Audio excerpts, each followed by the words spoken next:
kirganlar. Ungacha qanaqadir savollar bo'lsa, o'zi bugun nima mavzuda bo'ladi desak, o'sha brend strategiya, brend platformalar haqida, qanaqa yaratilishi shu haqda Sevara o'zlarining tajribalaridan kelib chiqib gapirib beradilar.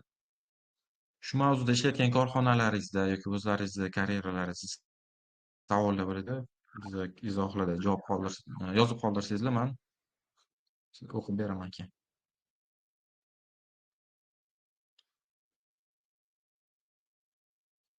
Hop. Boshlasak bo'ladimi bo'lsam, Sevara? Aha, bo'ladi. Bo'ldi. Bo'lsam boshladik. Men kamera, mikrofonimni o'chirib turaman. Navbat sizga. Rahmat, kattakon. Hammaga rahmat. Vaqtini ayamay eshitayotganlar uchun ham hammaga avvalambor assalomu alaykum. Shuncha vaqtini ayamay eshitayotganlar, yig'ilganlar uchun, marketing klubga ham shuni tashkil qilishgani uchun. Hozir birinchi ozgina mavzu haqida gaplashib olsaydik, men mavzuni ko'proq o'zimga beriladigan savollardan yoki bo'lmasam boshqalarni kuzatgan holatda tanlashga harakat qildim. Iloji boricha detallar bilan kiramiz. Keyin savol-javoblarga o'tamiz. Savol-javoblarda meni bitta shartim bor. Agar hamma narsalarni, hammasini zo'r eshitgan bo'lsanglar, yana faqat savol bermaysizlar. O'zi ikkita versiya bo'ladi. Qachonki hammasini slishkom zo'r tushunganingizda savol bermaysiz yoki umuman hech narsani tushunmagan bo'lasiz. Savol bermasangiz agar. Sizlar har bittalarda eng kamida bittadan savol bo'lish kerak. O'zimni sekin tanishtirsam, men ismim Sevara. O'zimni oldin biznesim bo'lgan Como Fashion brand degan, juda ham ko'pchilik meni o'sha odam tanishadi. U yerda ko'proq PR bilan, boshqarish bilan, brendni rivojlantirish bilan shug'ullanganman. Keyin 2019-yildan boshlab to'liq marketingga o'tib ketib, marketingda ishlashni boshlaganman. Marketing sferada o'zim Alfada o'qib ko'rganman, texnikumda ham o'qib ko'rganman, Dimani qo'lida bir paytlar. Keyin Rossiyada MATS degan shkola bor, ko'proq kreativlar uchun maktab o'qib ko'rganman. Birinchi marta 2019-yildan boshlab shu marketing sohasidaman. Har xil kompaniyalarda ishlab ko'rdim. Aynan birinchi franchiza bo'lgan brend menejer bo'lib ishlab ko'rdim. Ya'ni O'zbekistonga olib kelingan brendlarning ichida brend menejer bo'lib ishlab ko'rdim, franchiza bo'lib. Undan keyin FMCG mahsulotlarda ishlab ko'rdim. Bu Musaffo, Cheersda ishlab ko'rdim. Keyin 605 ga kelib, 605 da shu juda ham ko'p brendlar bilan bugungi kungacha ishlab, har bittalariga research qilib, ishlab, o'rganib, o'qib keldim.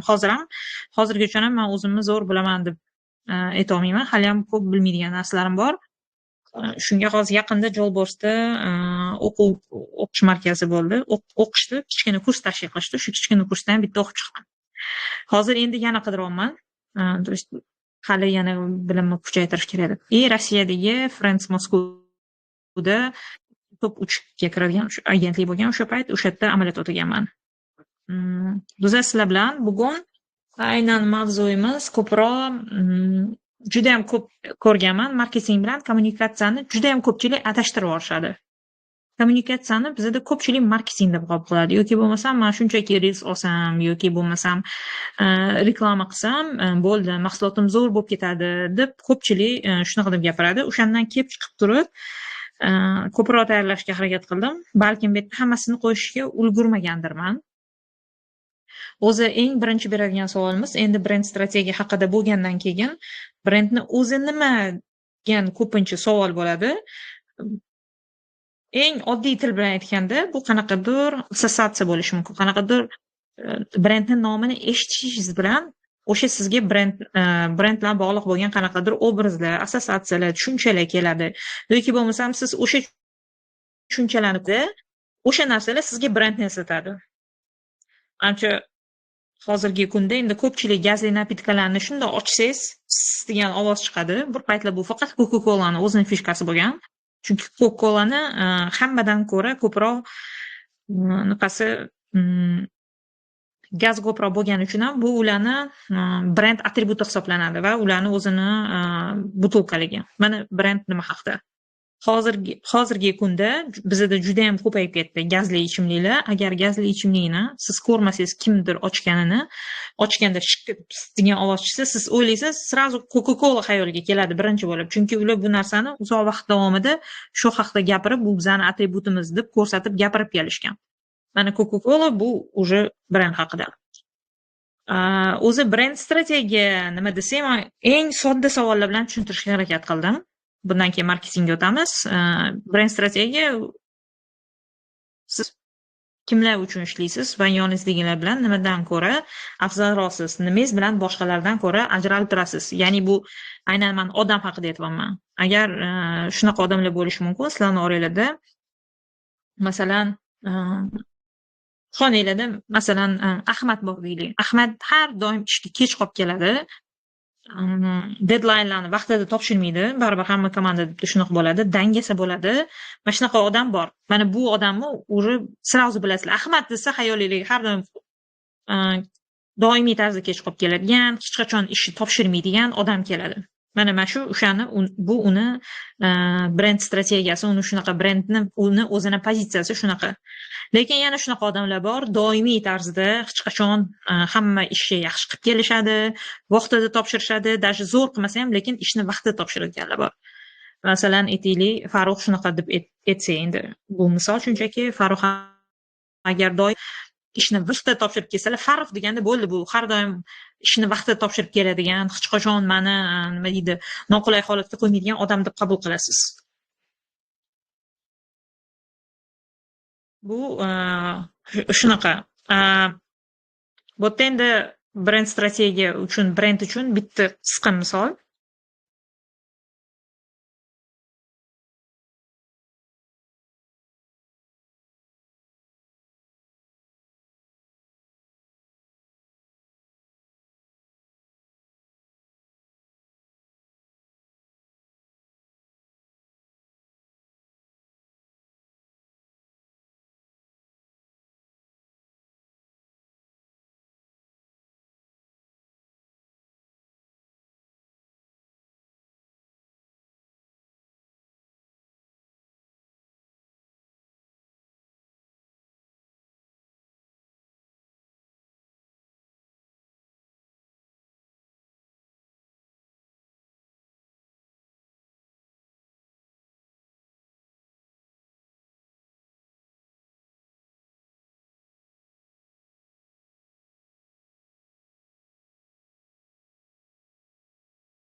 Ovozlar yaxshi eshitildi hammalarga. Xo'p, Sevara menimcha ovoz eshitilmadi ko'pchiligiga bu yoqda. Umuman mayli, taqdimot keyin. Sizga eshitildimi o'zi? Yo'q, ovoz eshitilmadi. Aha, okey. Taqdimotdan keyin bo'lsa ko'rib olishadi. Xayr. Okey.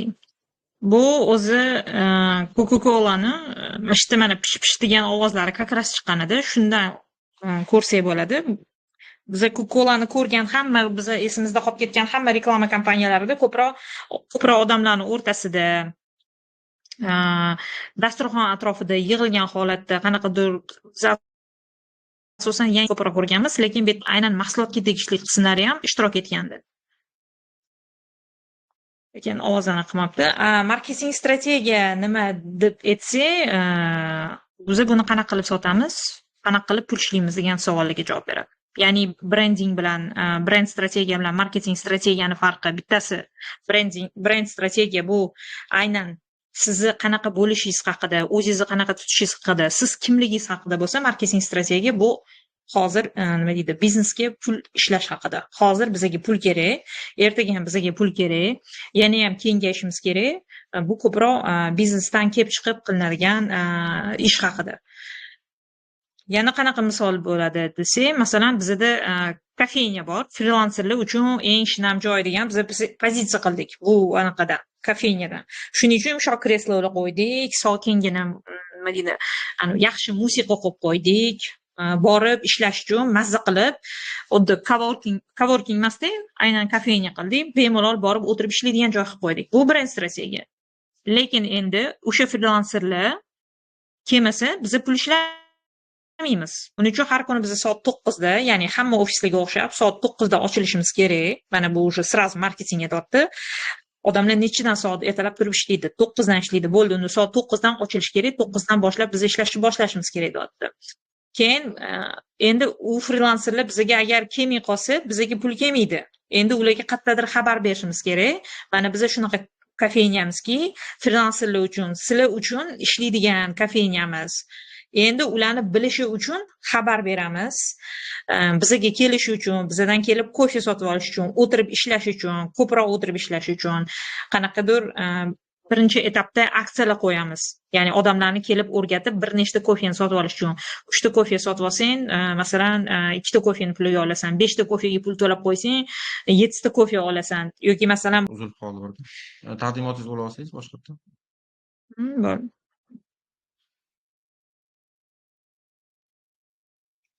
Ko'ryapti? Aha, davom etsak bo'ladi. Brend strategiyani ishi frilanserlar uchun joy qilib qo'yish, chunki auditoriyani orasida shunaqa odamlar bor ekanki, kafenyaga kelib faqat o'tirib ishlashar ekan. Ular ko'proq kofe ichar ekan, ozgina baribir endi qorni ochgandan keyin bir narsalar olib yeyishar ekan. Mehmoni kelganda klienti mijozi kelib qolgan paytda o'sha yerda o'zida uchrashuv qilishar ekan. Mana brend strategiyani ishi, mana shunaqa odamlar bor ekan. Kelinglar, shu uchun endi shu odamlar uchun ishlaymiz deb, shu odamlarni uchun mana bizning pozitsiyamiz shunaqa. Biz frilanserlar uchunmiz deb. Buning uchun kafenyamiz ichi juda ham qulay qilib o'rnatilgan, musiqa umuman baland o'ynamaydigan, ishlashga bemalol yaxshi muhit qilingan joy. Bu brend strategiyamiz ishi. Marketing strategiyamiz ishi endi o'sha frilanserlar bizga kelib ishlasin. Agar frilanserlar o'zi umuman odamlar ishini soat nechidan boshlaydi? 9 da boshlaydimi? Bo'ldi, biz 9 dan boshlab ochib o'tiramiz. Agar bitta ham frilanser kelib ishlamasa ham, chunki ish vaqti soat 9:00 dan boshlab ishlanadi. 10:00 da ocha olmaymiz. Va undan keyin shu hamma frilanserlar yuradigan joylarni topib, xabarni berib qo'yish. Ular bizga kelib, bizda o'tirib, bizdan kofe sotib olib, o'sha yerda o'tirib ishlashlari uchun aksiyalar o'tkazish mumkin. Ya'ni masalan, bugun kelib o'tirib 4 soat davomida 3 ta kofe sotib olsangiz, sizga 4-kofe tekin yoki bo'lmasam qanaqadir kurasan tekin bo'lishi mumkin. Shunga o'xshagan mana xabarlarni berib borish, ya'ni pul kelish uchun harakat qilish, marketing strategiyani ishi. Brend strategiya bu doimo kompaniya va auditoriya o'rtasidagi aloqani o'rnatish, mostni o'rnatish bo'lsa, marketing strategiya bu biznesni maqsadlaridan kelib chiqib turib pul ishlash haqida ko'proq. Shu tomondan ozgina ikkalasi farq qilishadi. Brend strategiya bu instrumentlari, bu obrazlar, ma'nolar va emotsiyalar. Va u brend strategiya sizni yaxshi ko'rishlari va sizni tanishlari uchun qilinadi. Boshqalardan ko'ra ajralib turishingiz uchun. Marketing strategiyani instrumentlari bu kanallar, byudjetlar va hamma narsani sizdan sotib olishlar uchun qilishadi. Ya'ni siz sotib olib, sizdan foyda olish uchun qilishadi. Конечно, ikkalasini ham biznesni maqsadlari birlashtiradi baribir. Busiz hech ham iloji yo'q. Kelish haqida ko'proq, brend strategiya bu odamlarga ko'proq yoqish haqida. Endi ana shu anaqada gaplashdik. Endi bizada 3 xil kommunikatsiya turi bo'ladi. Bu 3 ta kommunikatsiya biza mahsulotda to'qnashamiz brend bilan, servisda to'qnashamiz va kommunikatsiyada ko'proq to'qnashamiz. Brend bilan 3 ta anaqamiz bo'ladi. Mahsulotda masalan, mahsulotda bo'lishi mumkin, siz magazinga kirganingizda korzinkaga kirdingiz yoki bo'lmasam boshqa supermarketga kirdingiz. Masalan, yogurt olish uchun yoki sut olish uchun kelasiz va rastaga kelasiz. O'sha rastaga kelgan paytingizda siz mahsulotni ko'rasiz. Bu yogurt bo'lishi mumkin, sut bo'lishi mumkin, chips bo'lishi mumkin yoki bo'lmasam shokoladniy pasta bo'lishi mumkin. Pista bo'lishi mumkin, oddiy ko'rasiz. Nomi yozib qo'yilgan, qanaqa mahsulotligi yozib qo'yilgan.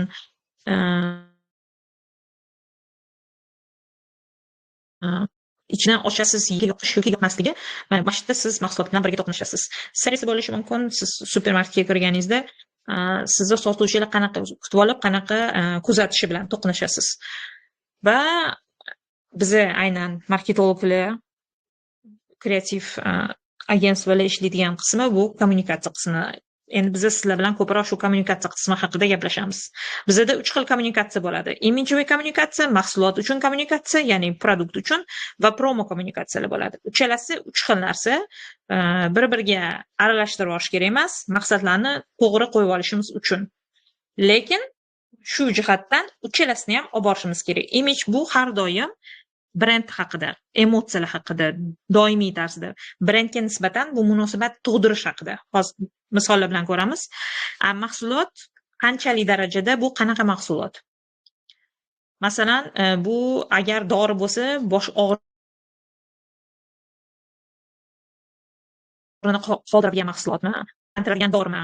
Mahsulot haqida aniq-tiniq ma'lumot beradigan kommunikatsiya. Bunaqa kommunikatsiyalar bizda juda ham ko'p. Agar televizorda ko'rsanglar, skalada ko'p bo'lishi mumkin. Masalan, Snickersning kommunikatsiyalari bor. Yong'oq ko'p degan kommunikatsiyasi bo'lgan, shunaqa roliklar qilishgan. Mahsulotni nimaligi, u sizga nima foyda berishi va qanaqa ishlashini tushuntiradigan kommunikatsiyalar. Promo kommunikatsiyalar bilan biz eng ko'p ko'radiganimiz bu promo kommunikatsiyalar. Hozirgi kunda qaysi fast foodga kirsangiz, siz promo kommunikatsiyani ko'rasiz doimiy tarzda. Chegirmalarni ko'rasiz, juda ham ko'p takliflarni ko'rasiz. Masalan, siz bokslarni ko'rgansiz, har xil. Hamma fast foodlarga kirsangiz, boks bor. Bitta Coca-Cola, bitta burger, bitta frini qo'shib qo'yishadi. Agar siz masalan burgerni olsangiz, mana Burger Kingda ko'rdik, 50 qancha ham ming so'm burgerni o'zi. Lekin siz boksini olsangiz, sizga ancha qulay tushadi. Bu ham frisa qo'shilgan, 75 ming adashmasam, shunaqa. Yoki bo'lmasam, ikkita lavash olsangiz, sizga qanaqadir skidka yoki bo'lmasam bokslardan tashqari yana har xil shunga o'xshagan ko'p shunaqa chegirmali yoki bo'lmasam katta setlar tuzilgan, shu katta setlarga qanaqadir chegirmalar berilgan. Siz ko'p odamlar bilan kirib qoldingiz, bittalab olmaydi, mana shu setni olsangiz sizga foydasi bor degan ma'noda shunaqa berishadi. Mana bu promo bilan biz doimiy tarzda to'qnashib kelamiz. Yoki bo'lmasam Pepsi juda ham ko'p o'tkazadi, Coca-Cola ko'p o'tkazishadi. Qopqog'ini ochganda hammanglar ham tushib kelgansizlar, qopqonni ichidagi promo kodni yig'sang bo'ldi, mana nimadir yutib olasan yoki bo'lmasam nimadirda ishtirok etasan. Bu shu promo aksiyalar. Uchalasi ham bizga kerak. Uchalasi bilan doimiy tarzda ishlab boriladi. Coca-Cola kommunikatsiyasini oladigan bo'lsak, mana aniq misollarda olamiz. Imijli kommunikatsiya bu hislar, qanaqadir qadriyatlar haqida bo'ladi. Ya'ni праздникni olib qo'yildi. Buni har yili Yangi yil vaqtida qilishadi. Mahsulot haqida bo'lsak, ta'mi haqida uni. Shakarsiz ta'mi bor, masalan, mana tatib ko'rgan, shakarsiz ta'mli Coca-Cola, Zero Coca-Cola. Yoki bo'lmasam promosi qopqoq ostidagi kodlarni yig'gan va qanaqadir sovg'ani yutib olgan degan kommunikatsiyasi bor. Uchalasini ham biz ko'rganmiz. Farruh, men hozir qo'yaman deb siz bitta aytasiz, xo'p? Eshitilyaptimi yoki yo'qmi? Xo'p.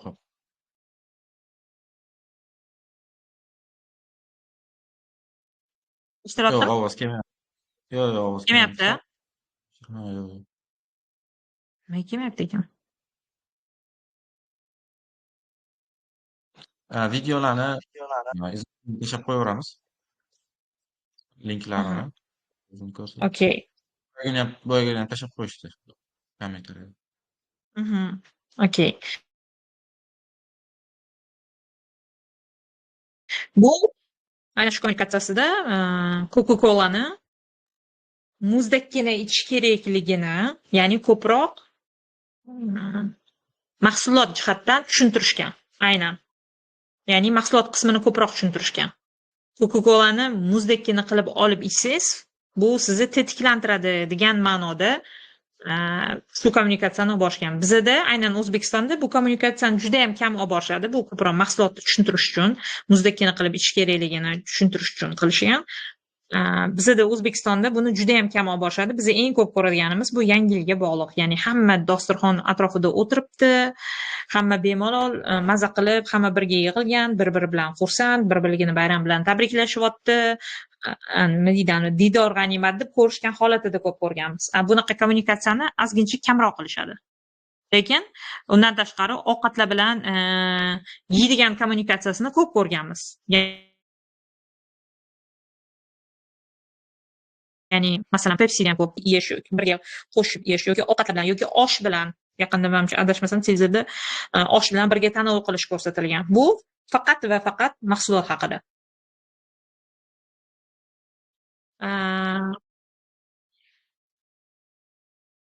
Bunaqasini ham ko'rganmiz. Hozir buni ovozi shart emas. Bu promoni o'zinglar O'zbekistonda ham ko'p ko'rgansizlar. Endi shu payt yaxshi ishlamayapti.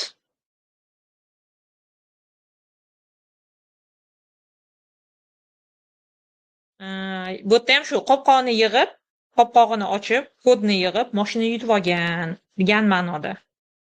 Bizda ham shunga o'xshagan kommunikatsiyalar bor. Mana bu promo kommunikatsiyaga kiradi. Image kommunikatsiyani hammanglar ko'rgansizlar, lekin hammani Yangi yilda esida qolganmiz. Nike kommunikatsiyasini oladigan bo'lsak, Nike'da ko'proq odamlarni ular juda ham ko'p shunaqa kommunikatsiyasini ko'rgansizlar. Odamlar o'zini qanaqadir bosib o'tgan yo'lini, sportsmen bo'lmasa ham, krutoy odam bo'lmasa ham, ya'ni doimiy tarzda sportda shug'ullanib yurmagan odam bo'lmagan bo'lsa ham, o'sha odam haqida aytib berishadi. Bu paytda mahsulotni juda ham kam ko'rsatishadi. Qaysidir joylarda tez-tez fon bilan o'tib ketadi. Juda ham kam ko'rinadi. Bu image kommunikatsiyalar kiradi. Mahsulot haqidagi kommunikatsiyalarda menimcha masalan Air Max'ni ko'pchilik eshitgan bo'lsa kerak. Air Max'ni aslida tushuntirishadi shu qanaqa texnologiyaligini, bu bilan bemalol mazza qilib yugurish mumkinligini yoki bo'lmasam Dryfit qanaqa matoligini ishlashini tushuntirishadi. Bu mahsulot haqidagi kommunikatsiyasi. Bu doimiy tarzda o'sha Nike aktiv ishlaydigan bozorlarda shu narsani ko'rsatib tushuntirib kelishadi. Hech qachon faqat imageviy kommunikatsiya bilan qoniqishmagan. Nabarot, mana mahsulot haqidagi kommunikatsiyasi juda ham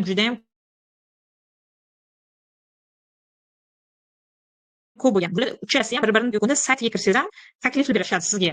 Masalan, soat 8:00 gacha shu 10-fevral soat 8:00 gacha siz sotib olsangiz, ikkita krossovka sotib olsangiz, 30% gacha qaysidir qismlariga chegirma yoki bo'lmasa mana bu kolleksiyaga 25% gacha chegirma yoki bo'lmasam 4 ta sotib olsangiz yoki bo'lmasam $200 oshgan bo'lsa, siz qilayotgan xaridingiz unga 10% chegirma, $300 oshgan bo'lsa 15% chegirma degan shunaqa chegirmalar har xil berishadi. Bu promo kommunikatsiyalar.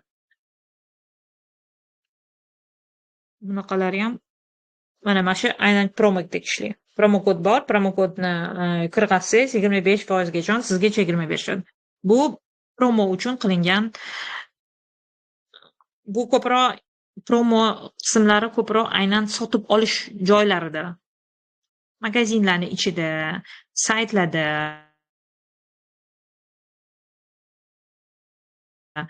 ko'proq shunaqa qiladi. Mana bu botda Air Max'ni tushuntirishgan. Tez hozir ovozli eshitilmaydi. Air Max shunaqangi zo'rki, zo'r bo'lganidan odamlar yugurayotgan odam uchib ketyapti. Bu endi yangi chiqayotgan paytida, hali chiqmasdan oldin.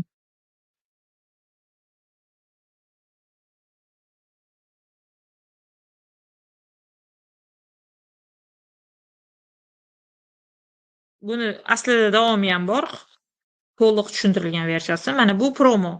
Mahsulot haqidagi kommunikatsiyasi, ya'ni produkt kommunikatsiya.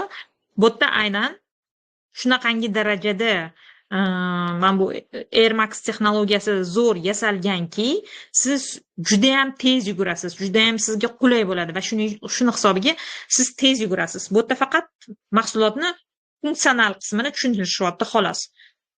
Qanaqadir sizga emotsiya haqida yoki boshqa narsa haqida emas, zo'r, shunaqangi yaxshi maza qilib yaratilganki, tez yugurib ketdi va yugurganda xudani fleshga o'xshab, shamolga o'xshab uchib ketib qoldi. Shu kreativ bilan olib chiqishgan, ozgina kreativ boshqacharoq qilib yondashishgan. Eshitilyapti? Siz ovoz eshityapti bu videoda ko'rinmayapti. Ha, bo'ldi, okey. Bu kommunikatsiyasi mana image kommunikatsiya. O'tgan yil olimpiada bo'ldi. O'tgan yil emas, undan oldingi yil adashmasam, olimpiada o'yinlari bo'ldi. Hamma menimcha bildi. Bizlar ham sportchilarimiz bokschilar yoki bo'lmasam boshqalar borib qatnashib kelishdi. Masalan, Diyor o'sha yerga borib yutib keldilar. Hamma yoqda katta aniq bo'lib ketib qoldi. Darrov brendlar olib kommunikatsiya qilib, sразу vaziyatlardan foydalanib qolishdi. Olimpiadada shunaqangi guruhlar borki,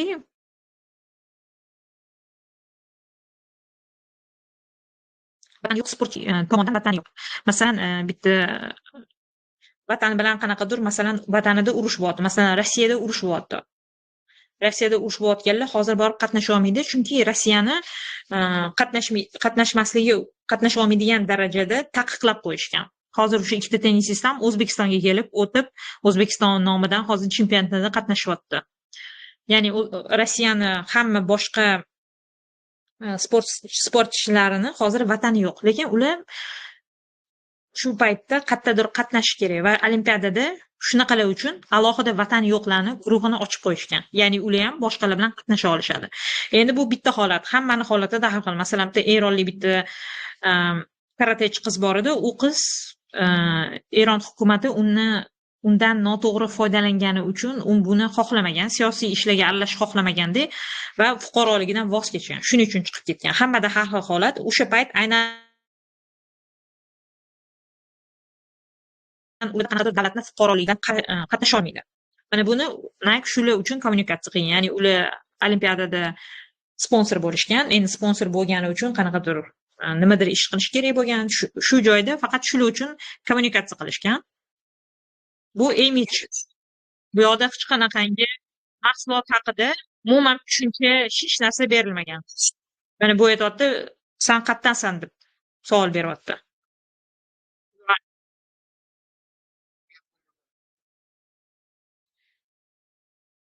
Ya'ni mahsulotda aynan aniq-tiniq ko'rsatilgan joyi yo'q yoki bo'lmasam hozirgi bundan oldingiga o'xshab Air Max'ning texnologiyasi mana shunaqangi tuzilganki, bemalol uchib ketasan degan funksional qismini tushuntirish yo'q. Qanaqa darajada foydali yoki bo'lmasam mahsulotdan qanaqa ishlatamiz degan qismlari yo'q. Shunchaki faqat odamlarni olib, hayotini olib ko'rsatishgan xolos. Ya'ni o'sha payt olimpiadada qatnashgan haqida kommunikatsiya, reklama rolik ishlab chiqishgan xolos. Buni bitta o'zingizlar ko'rib olasizlar. Alohida kreativi juda ham zo'r chiqqan, juda ham yaxshi chiqqan. Va eng oxirida Nike endi o'zligiga nima deydi, sloganga, o'zining sloganiga chiroyli qilib to'g'rilab qo'yishgan.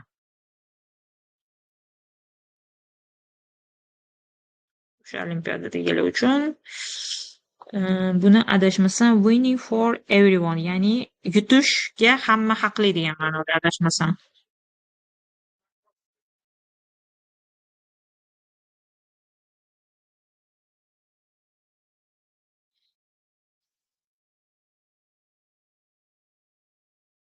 Qayerdansan degan bilan qilishgan. Endi bitta o'zimizni milliy mahsulotni olishga harakat qildim O'zbekiston bozoridan iloji boricha.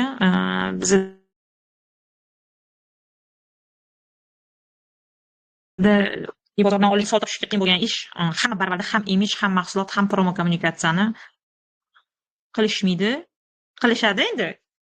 Ba'zida shunaqangi bo'ladiki, hammaligi har xil tomonga qarab ketib qolishadi. Ya'ni men bugun kecha judayam jiddiy odam bo'lgan bo'lsam, ertasi kuni birdaniga men hazilomuz bo'lib qolaman, ya'ni hazilkash bo'lib qolaman. Birdaniga o'zgarib qolganman. Eng ko'p muammo bizda kommunikatsiyada shu narsa bilan ozgincha bog'liq. PayMe'ni kommunikatsiyasini hammanglar manimcha ko'rgansizlar, reklama kompaniyalarini judayam zo'r chiqadi, doimiy tarzda ishlashadi. Marketing komandasi judayam молодец deb hisoblayman. Imij kommunikatsiyasida bu odamlarni, oddiy odamlarni hayotida qanaqadir uchraydigan holatlar bor. Shu holatlar bilan orqali mana PayMe shu yerda sizlarga oddiygina yechim beradi degan ma'noda, ya'ni brend va auditoriyani o'rtasidagi bog'liqlikni chiroyli qilib ko'rsatib, ishtirok qanaqa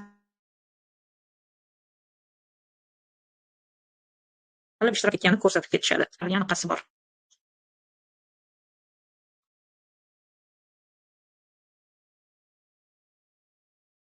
Menimcha buni ko'rgansizlar. Chiroyli chiqqan, judayam muzikalari ham yaxshi chiqqan, yaxshi yozishgan. Bu yerda ham aniq-taniq mahsulotni boshidan oxirigacha ko'rsatishmaydi. Chunki bu imij kommunikatsiya. Mahsulot xizmat qilgan, ko'ringan, lekin to'liq emas. Mahsulot kommunikatsiyasi keladigan bo'lsa, mana uzr, bu yerdacha o'zgarmay qolibdi. Mahsulotda bular ko'proq YouTube'larda adashmasam qanaqa ishlatilishini tushirishgan. Biz qidirib aynan mahsulotga tegishli kommunikatsiyasini qidirib topish ozgincha qiyin bo'ldi. Va promo mahsulotiga shaq-shaq manimcha hammanglar balkim ko'rgandirsizlar. Shaq-shaq o'yinini PayMe adashmasam hali ham davom etyapti. Mana bu promo aksiya. Promo aksiya qaysi ma'noda promo aksiya? Shaq-shaq o'yinida siz ishtirok etib nimadir yutib olishingiz uchun siz har hafta qanaqadir sharti bor, bajarishingiz kerak. Kommunal to'lovlarni qanchadir qismini to'lashingiz kerak. Mana bu promo aksiya, haqiqiy. U yoqqa sizni atilabdan qatnashyapti, kommunal to'lovda qatnashing va shaq-shaq o'yinida ishtirok eting deyishgan.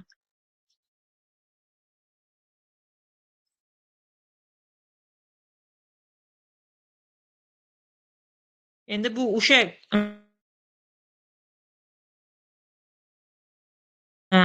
shu kommunal to'lovlarda ishtirok etish uchun tushuntirish uchun reklama roligi qilishgan. Lekin odatda promoni tushuntirish uchun hamma ham qilmaydi. Ba'zilar qilishadi, ba'zilar qilishmaydi. Chunki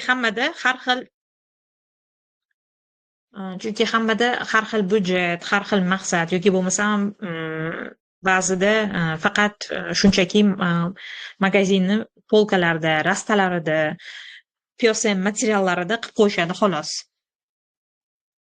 Korzinkada aytgancha bu narsani juda ham ko'p ko'rasizlar.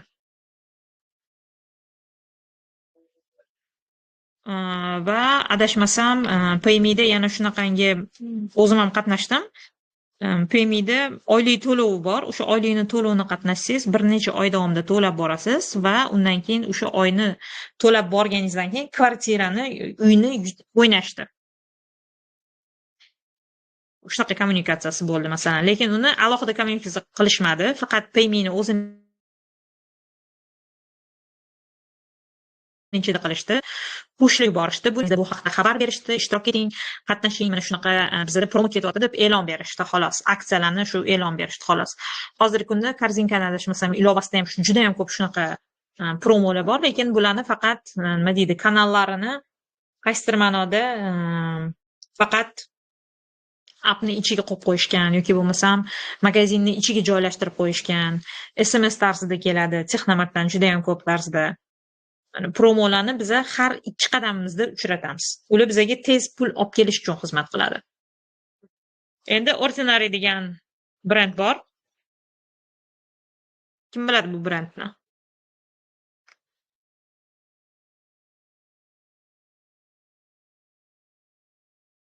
Farruh, siz bilasizmi? Yo'q, bu brend bilmas ekanman. Bular kosmetika ishlab chiqarishadi.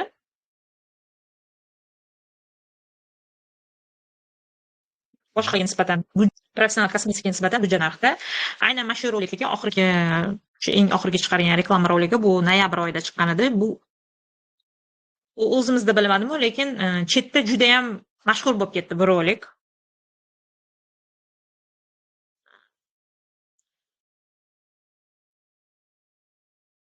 Buni hozir taxminan qo'yaman, ozgincha qismini ko'ramiz.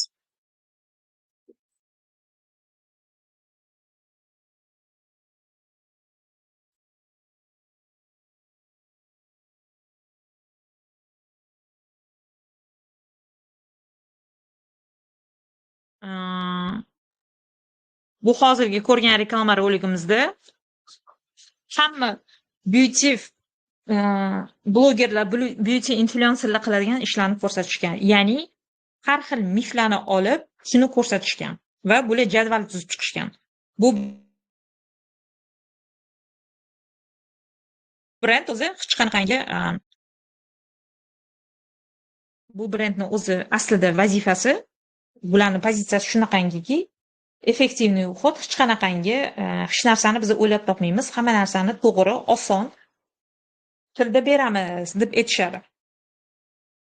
Ya'ni yaxshi уход beramiz va hech qanaqangi marketing qanaqadir nimadirlar so'zlar bilan bizni bog'lamaymiz. Biz слишком sizlar bilan juda ham chestniy ishlaymiz, biz ekspertmiz degan ma'noda berishadi. Va bu ularni mana endi biz ko'pincha faqat imij kommunikatsiyalarini ko'ramiz. Aslida esa produktga tegishli bo'lgan kommunikatsiyalari juda ham ko'p. Mana produktga tegishli bo'lgan kommunikatsiyasida bular narxlarigacha yozib qo'yishgan, nech pulligini.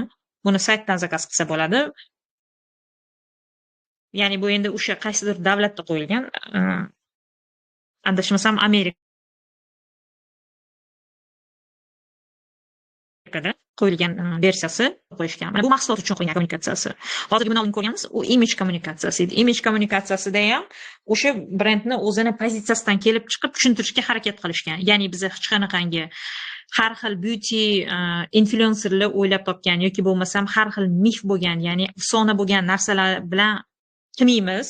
Bizaniki shunchaki oddiy mahsulot, shundoq olasiz, shundoq ishlatasiz va effektni ko'rasiz degan ma'no bilan ishlashadi doimiy tarzda. Influencerlarni ham shunga qarab jalb qilishadi. Ya'ni qaysi ma'noda influencerlarni jalb qilishadi? Ko'proq qanaqadir doktor yoki bo'lmasam qanaqadir medik bilimlarga ega bo'lgan odamlar bilan ko'proq ishlashga harakat qilishadi. Shunchaki bitta beautyni influencerni olib, mana chiroyli qilib o'ziga xod qilgani, raspakovka qilib berganini olishmaydi. Ko'proq ma'noli odam, qanaqadir meditsinada tajribasi bor,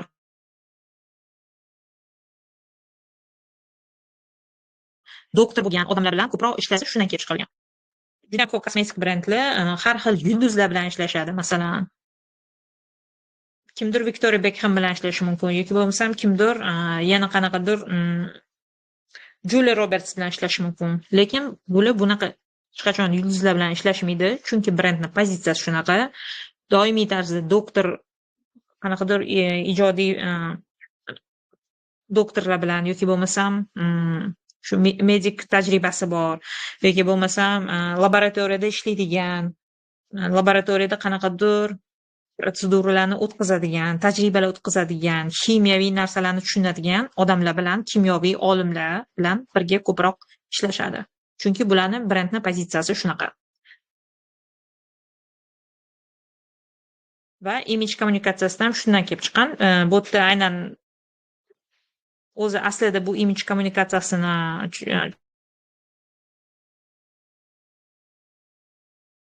chorniy qora jumani sal oldinroq chiqarishgan va bular qora jumada ham boshqacha ishtirok etishadi. Ya'ni qora jumani o'zidan o'zi ishtirok etib qolishmaydi. Bularni aksiyasi butun noyabr davomida doimiy tarzda tashkil qilishadi. Doimiy tarzda davom etadi. Slow November deb aytishadi.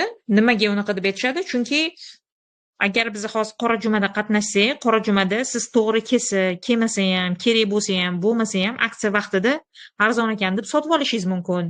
Biz xohlaymizki, siz to'g'ri tanlov qilishingizni va shuning uchun qora juma kuni faqatgina 2 kun yoki 1 kun, 3 kun bo'lgan aksiya bermaymiz. Butun noyabr davomida siz o'ylab ko'rib, faqatgina o'zingizga kerakli bo'lganini sotib oling degan ma'noda. Shuning uchun qora jumada ular bunaqa tarzda ishtirok etishmaydi. Bu ham brendning o'sha pozitsiyasidan. Ularni o'zini chestniyligi, ya'ni haqqoniyligi, hech qanaqangi bekitmasdan formulalarini mana ochiq oydin etib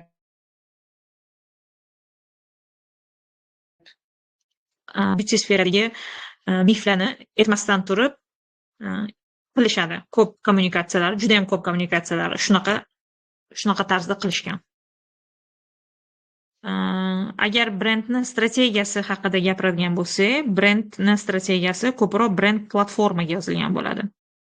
Bu yerda tasdiqlangan platformani olib yozib qo'ydim. O'zbek tilida yozib qo'yaman. Bu yerda rus tilida yozilgan. Bu tasdiqlangan platforma. Internetda juda ham ko'p platformalar bor. O'zim aniq ishonganim uchun, tasdiqlanmagan bo'lgani uchun bu yoqqa qo'ya olmadim.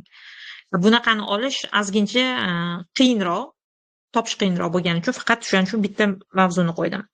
Brend platformada sizni o'zingizni qanaqa tutish kerakligi haqida yozilgan bo'ladi. Ya'ni siz o'zi kimsiz? Ya'ni mana mohiyat, brendning mohiyati yozilgan. Siz o'zi kimsiz? O'zingizni siz qanaqa tutishingiz kerak? O'zingizni qanaqa tutishingiz kerak deganda, mana bu yerda xarakterimiz bor.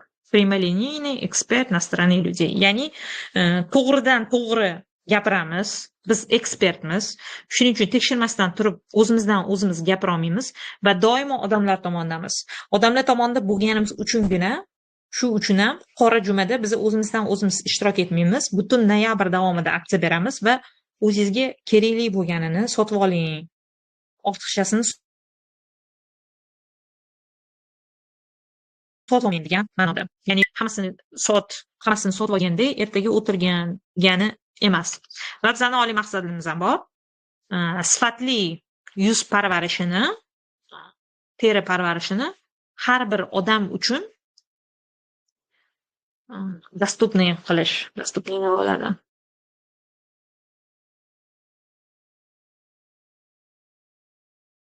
Dostupniy ya'ni har bir odam sotib ola oladigan darajada, ya'ni bizning byudjet segmentimiz juda tepaga qimmatga chiqib ketib qolmaydi. Chunki hozir bitta shu ordinaryni aynan sifati bilan darajasidagi boshqa brendni olib ko'rsak, u brend uchun siz $50 to'lasangiz, ordinary uchun masalan $30 to'laysiz. Endi bu hozir shunchaki aytdim. Hamma narsasining narxi har xil. Va bu yerda bizada auditoriya haqida bor, auditoriyani insight haqida bor. Qanaqa auditoriyada qanaqangi talab borki va mana shu talab bizada qaysidan kelib chiqdi? Nima bizaga turtki bo'ldi? Qanaqa insight turtki bo'ldirgan? Odatda ya'ni mahsulotimizni aynan funksional qismi ko'proq haqida aytiladi. Masalan, Coca-Cola'da bu o'zini alohida o'zini butilkasini dizayni borligi.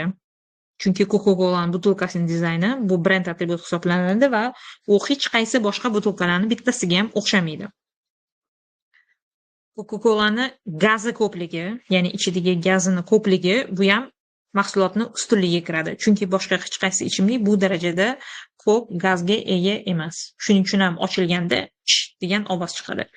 Iste'molchi ustunligida esa mahsulotni ustunligidan, ya'ni olgan qanaqadir sizni tajribangiz beradi. Ordinaryda siz bilasiz aniq nimani teringizni parvarishiga surtayotganingizni. Chunki hamma narsa hech qanaqangi marketingiy miflarsiz yoki aldamlarsiz, boshqalarsiz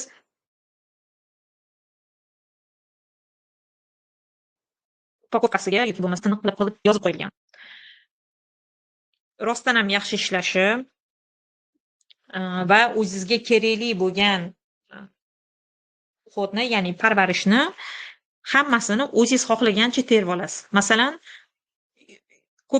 bizda ko'pchilikda yuziga narsa chiqadi. Shu yuziga narsa chiqarish uchun значит ozgina yuzni quritib turish kerak, chunki yuz juda ham yog'liq va shunga qarab siz kerakli narsalarni yig'ib olasiz. Har kuni bemalol ishlata olasiz, hech qanaqa qo'rqmasdan turib va yaxshi rezultatlarni ola olasiz, qimmat narxda to'lamasdan turib. Emotsional ustunlik odatda bitta bo'ladi. Ya'ni siz mahsulotni bilan to'qnash kelib, qanaqadir nimanidir his qilib, qaysidir experiencedan o'tib va siz bir narsani his qilasiz. Bitta emotsiyani his qilasiz. Bu men o'zim uchun rostdan ham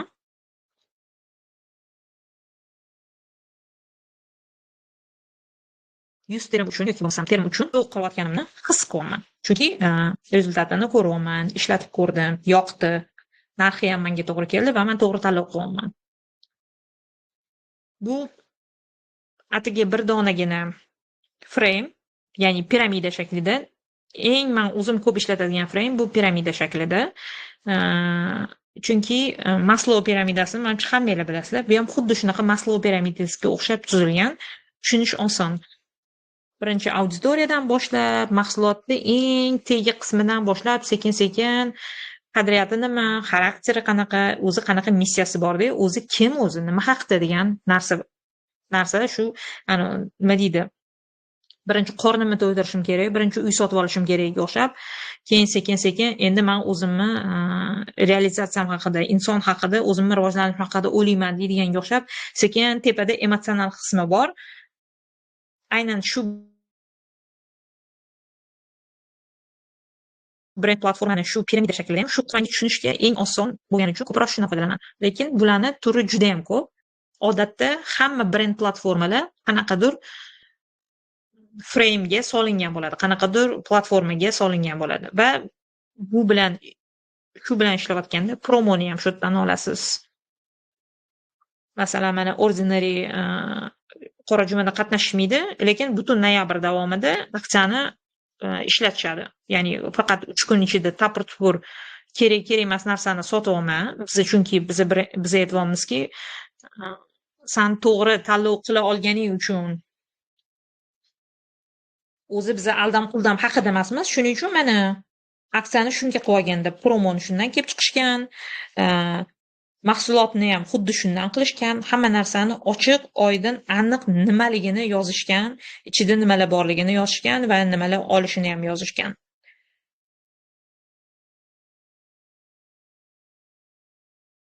Qadam-qadam qanaqadir katta va'dali bo'pti yo'q, aynan shu brend yo'q. Ko'p kosmetik brendlarda o'zi aslida bor.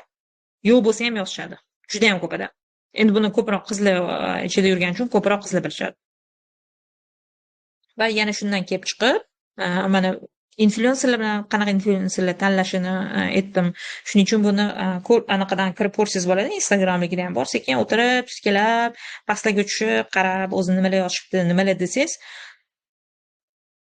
hamma narsani to'g'ridan to'g'ri shunday aytishadi.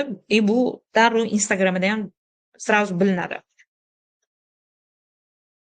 Va shundan kelib chiqib, yana shu platformasidan kelib chiqib turib qoldi.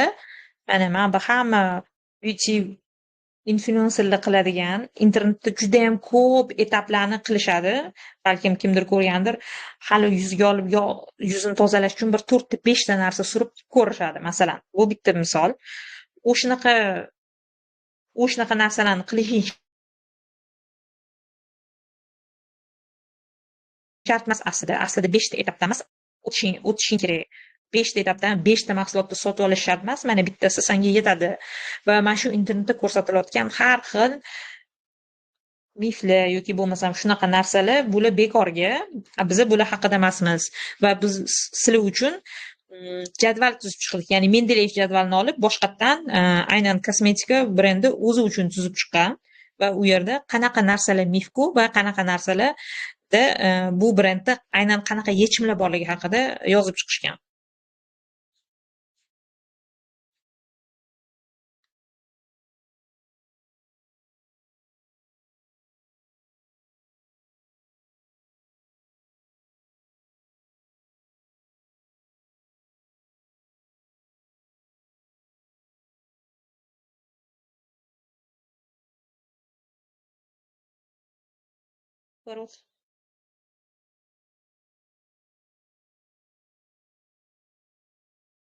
Xo'p, savollar Nimagadir ovoz eshitilmay qoldi. ovozim eshityaptimi? Endi eshityapti. Savollarni o'qib berish boshlasam bo'ladimi? Ha, berma. O'zi hozir mana shu anaqa davomida savollar tug'ilgan bo'lsa, undan ham zo'r. Aytavering. Xo'p. Bo'lmasa birinchi yozilgan savollarni o'qib beraman, keyin o'zimda ham savollar bor, uni ham beraman. Xo'p. Bekzod Nazirov hamkasbingiz yozdi. Strategik qancha oyga olishadi? Bekzod oldimga ishonadi, o'zim savoliga javob bera qo'yman desa. Aslida O'sha manimcha savolni men ham o'qidim. 2-3 ta savol o'qigandim. Hop. Aytish qiyin qancha kim olishini. Ochiq savol, yaxshi savol. Mhm. Endi bu yerda tajribangizga kelib chiqib, albatta, qanchalik darajada yangi boshladingizmi yoki bo'lmasam oldin ishlaganmisiz, yo'qmisiz shu sohada ishlagan bo'lsangiz, qancha tajribangiz bor yoki umumiy ish tajribangiz qanaqa, bilim darajangiz qanaqa, shunga qarab ko'pincha belgilashadi. Tushunarli. Xo'p, sohani o'rganish uchun qanaqa kurslar o'qish kerak deb savol berishdi. Undan keyin Aynan bizda o'zbek tilida kurs yo'q. Agar o'zbek tilida so'rayotgan bo'lsangiz,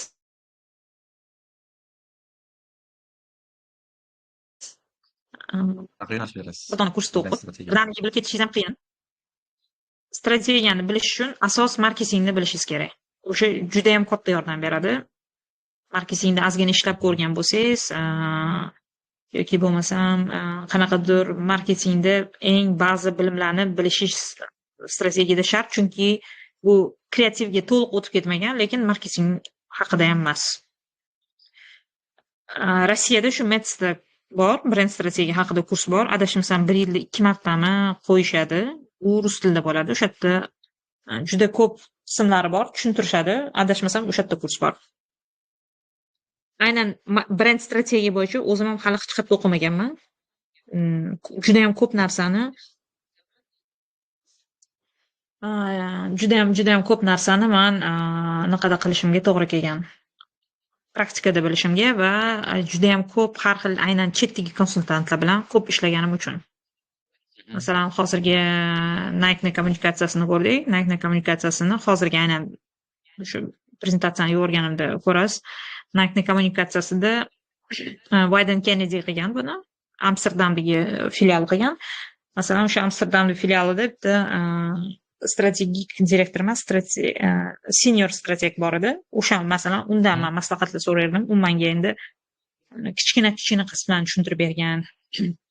Yoki bo'lmasa men Metsda o'qitgan ustozlarim bor, ulardan so'rab turardim. Konsultantlardan borib, ba'zi konsultantlardan shunchaki vaqtini sotib olganman. Vaqtini sotib olib, menga konsultatsiya kerak, mana bitta savollarim bor, men bu qanaqa deb tushuntirib bering so'ragan paytlarim bo'lgan. Kichkina qismlarni yozganman. Endi u qismlarni yozganda ham nima haqida savol bo'lyapti tushunganim uchun ular menga javob bera olishgan. Hozirgacha so'rab turaman. Chunki bu siz ilojisi yo'q. Hamma narsani zo'r bilmaymiz bizani bozorimizda, chunki bu haqda bilimni topish qiyin juda ham. Mutaxassisni o'zi deyarli juda ham kam. Asosan Rossiyadan olib kelib ishlashadi. Tushunarli. Xo'p, keyingi savol, bozorda o'yinchilar ko'paygani sari tor doirada strategiya qilish kerakmi deb savol beribdilar. Strategiyani o'zi uzoq muddatda tuzish bugungi kunda xatomi? Sabab biznes modellar tez o'zgarmoqda, bozorga moslashmagan brendlar strategiyasi sabab bozordan chiqib ketyapti deganlar. Xo'p, o'yinchilar ko'paygani sari tor doirada strategiya qilish kerakmi? Ya'ni bu nisha qilish kerakmi demoqchiman men adashmasam savol bo'yicha. Endi strategiya qaysi strategiya haqida gap ketyapti? Agar marketing strategiya bo'lsa, marketing strategiyani siz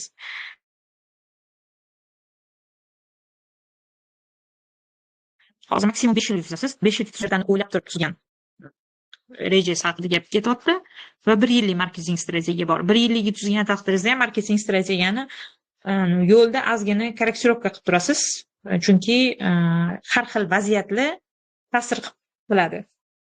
Shuni hisobiga. Masalan, bizda shunaqa bo'lib qolgan, Musaffoda birdaniga suti yo'q bo'lib qolganda, biz hech narsa ish qila olmaganmiz. Promo qilib qo'ya olmaymiz. Promolarimiz o'sha muddatlarga mo'ljallangan promolarimizni hech qaysini qila olmaganmiz, chunki sutni o'zi yo'q bozorda. Sut bilan biz ham endi bizani o'zimizni fermamiz yo'q. Boshqa fermalardan sutni olib, переработка qilib, keyin sutni upakovka qilib bozorga chiqaramiz. Mana shunaqa vaziyatlar bor. Shu yerda endi korreksirovka qilasiz. O'sha tomonga o'sha promoga ajratilgan byudjetlaringizni уже ishlata olmaysiz. Chunki sotuv planlari ham bajarilmayapti. Shuning uchun shunaqa brend strategiyada haqida aytadigan bo'lsam, yaqindan gaplashib, suhbatlashib o'sha payt resurslarni qidiruvdik. Bitta dona mesajni yetkazish uchun ya'ni odam brendni shu haqida ekan deb auditoriyaga yetkazib borish uchun 5 yil vaqt ketar ekan. Shuning uchun brend strategiya bu uzoq muddatga tuziladigan narsa deb qabul qilsangiz bo'ladi. Endi ba'zilar bozordan chiqib ketyapti desangiz, endi bu yerda to'g'ri research o'tkazilganmi yoki yo'qmi, yoki bo'lmasam shu o'tkazilgan researchdan to'g'ri xulosa qila olishganmi yoki yo'qmi, shu vaziyatlarga ko'proq bog'liq. Tushunarli. Hop, strategiya tuzayotganda korxonada top menejerlar qatnashishi kerakmi deb savol berishdi. Albatta. Hozir qanaqa jarayon ketadi? Founder qatnashi kerak birinchi bo'lib. Top menejerlarsiz ilojisi yo'q. Chunki siz ertaga strategiya ishlab chiqib kelganingizdan keyin ularni bilan qilib keldingiz, hech kimni ularning fikriga inobatga olmadingiz va sizni ishingizni hech kim qabul qilishmaydi. Eng birinchi bo'lib strategiya founderning xarakteridan ko'proq kelib chiqasiz. Chunki marketing jamoa doimiy tarzda almashib boradi. Agar founder siz qilgan strategiyani yoqtirib, o'tda baribir founder kompaniyani nima deydi, asos solgandan keyin o'sha asoschi katta qarorlarni asoschi qabul qiladi. Agar asoschiga to'g'ri kelmaydigan, uni qadriyatlariga to'g'ri kelmaydigan qarorlarni siz berib qo'ysangiz, ishingizdan отказ qilishadi yoki bo'lmasam ertaga boshqa komanda kelib, sizni hamma qilgan ishingizni просто boshqatdan qilishga tushib ketadi.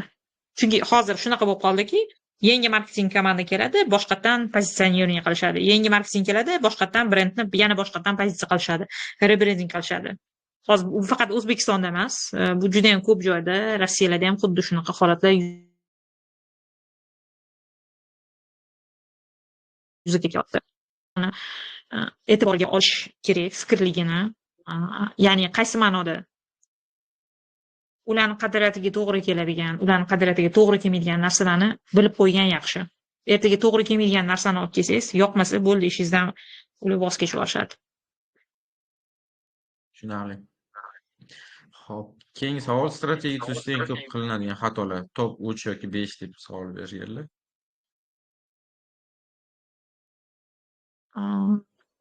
Menimcha resource o'tkazmaslik bu birinchi o'rinda. Endi xato marketing komandadan ham xato ketishi mumkin. Ya'ni marketing komanda sizga boshqa auditoriyani berib qolsa ham sizda shunaqa bo'lishi mumkin. Research o'tkazishda kerak bo'lsa, kerak deb ko'proq o'ylayman. Ya'ni researchlarsiz shunchaki o'zingiz shunchaki o'zingiz qilib qo'yasiz agar. Shunchaki настроениеңizga qarab qilib qo'yasiz yoki bo'lmasa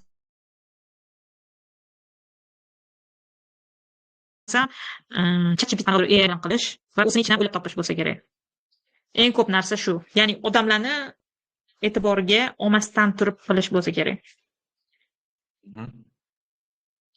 Hop, qaysi brendlarga strategiya yozib bergansiz? Real case'larni ko'rsak bo'ladimi? Strategiya tuzishda asosiy e'tibor berish kerak joylar bormi? Hamma brendga tushib ketadigan skeletini tuzish mumkinmi deb savol beribdilar keyingi. Endi real case'larni strategiyani odatda o'zi ichib bermaydi. Agar aytish mumkin bo'lsa, brendlar nomini aytsangiz, menimcha to'g'ri bo'lsa kerak. Keyin o'zi umuman hamma brendga tushib ketadigan qanaqadir skelet tuzish mumkinmi deyishgan. Haqiqatan hech qaysi brend strategiyasini ko'rsatishni xohlashmaydi. Chirska qilganman, eng birinchi ishim bo'lgan. Katta dengizga ham katta to'lqinli dengizga tashlab yuborishadi-yu. Xuddi shunaqa bo'lib, qoqilib, tuqilib zo'rg'a qilganman. O'shanda birinchi katta tajriba bo'lgan. Chips brendiga qilganman, lekin hozir uni u darajada zo'r ishlatishmaydi. Instagramligini, lekin shu brendni pozitsiyasiga qarab yaxshi olib borishadi. Yana kimga? PDP ekosistema degan narsa bor. Ya'ni PDPni hammamiz bilamiz. Endi PDPning ekosistemasi bor, hali hamma mahsulotlari ishga tushmagan. O'sha ekosistema uchun qilganmiz. Uni ular investorlarga asosan taqdim qilishadi ko'proq. O'sha yerda tushuntirishadi, tashqarida kommunikatsiya qilishmaydi. Tashqarida alohida universitetni o'ziga qilib qo'yishadi, alohida maktabni o'ziga qilib qo'yishadi, shunaqa. Ermak brendiga qilganmiz. Ermak brendiga qilganmiz, lekin hozir marketing komanda almashgani uchun endi u komanda hali buni ishlarni ham olib qo'yganmiz shunga moslab. Apple degan brend bor. Bu ko'proq instrumentlar, har xil drill, nima deydi, har xil shunaqa ustalar uchun kerak bo'ladigan instrumentlar shu brend uchun qilganmiz. Ular uchun kommunikatsiyasini ham qilganmiz. Ular o'tgan yili boshdan boshlab zapus qilishdi va shuni asosida ularni hozirgi kunda loyihasi bor. Buzilgan joylarni tuzatishadi. O'sha buzilgan joylarni tuzatishadi. O'sha strategiyasidan kelib chiqib turib hashar Apple hashar degan loyihalik ham bor, haligacha shukr ishlab keladi. Shu brend uchun qilganmiz. Keyin yana kim bor? Hozirgi kunda yana bitta yangi Snake brend uchun qilyapmiz. Bozorga yangi kirayotgan brend shunaqa. Ha, umuman yangi brend, Snake kategoriyasida. Hali bu brend hech qayerda chiqmagan. Birinchi marta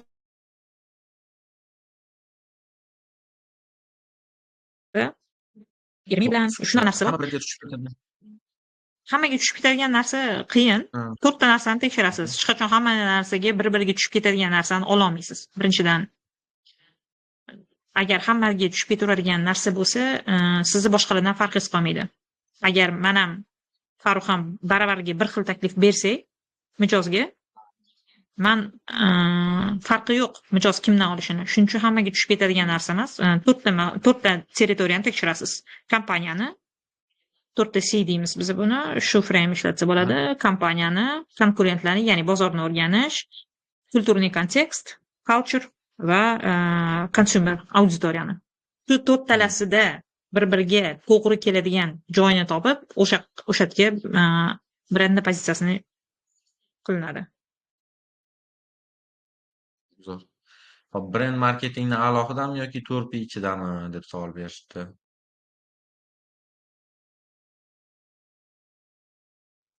Agar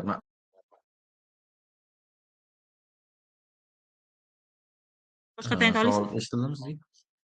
Hop, brend marketing ichidami, brend marketingni alohidami yoki 4P ichidami deb savol berishdi.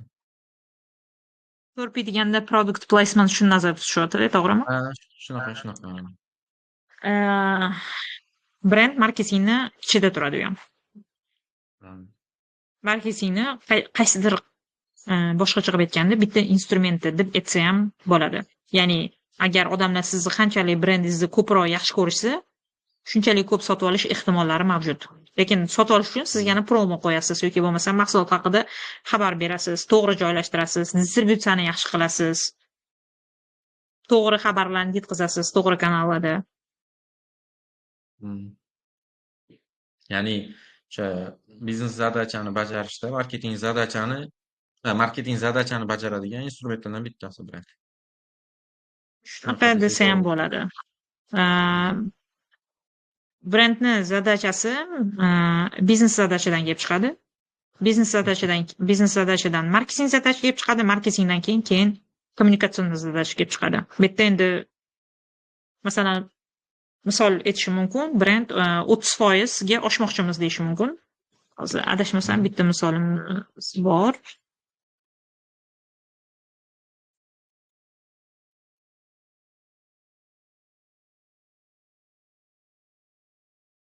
Hozir adashali bo'yicha bitta misol bor.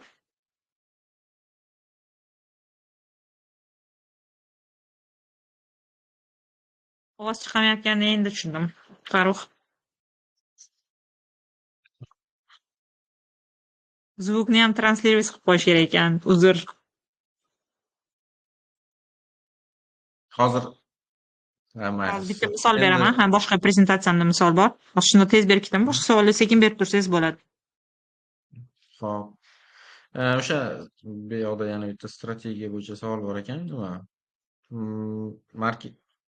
Marketing strategiya tuzishdan avval biznes strategiya bo'lishi qanchalik zarur deyishgan. Mana shu biznes strategiya bo'lmasdan marketing strategiya bo'lmasa kerak o'zi. Biznes zadacha paydo bo'lmasdan. Shunaqa. Endi boshqa kishi javob berganga marketing tahlildan keyin biznes strategiya qilgan muvofiq deb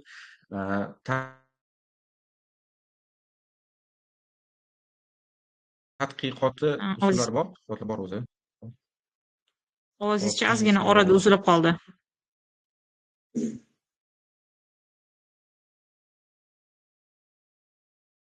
Kengash eshityaptimi hozir? Ha, endi eshityapti. Kengash davridagi biznesda strategiya tuzishda kimdan yordam olish kerak? Konsultantdanmi yoki o'sha yo'lni bosib o'tgan marketologdan qaysi effektivligi? Brend kengayayotgan vaqtida, to'g'rimi? Men biznes demoqchiman. Bizneslar kengayayotgan davrda strategiya tuzishda kimdan yordam olish kerak? Ko'proq konsultantlar yordam beradi Hmm. deb o'ylayman. Yaxshi, katta tajribali konsultant yordam berishi mumkin. Hop. Agentlik bo'yicha tajribangiz qiziq bo'lgan ekan. Mijozlarni qanday olib kelyapsizlar? Mutaxassislar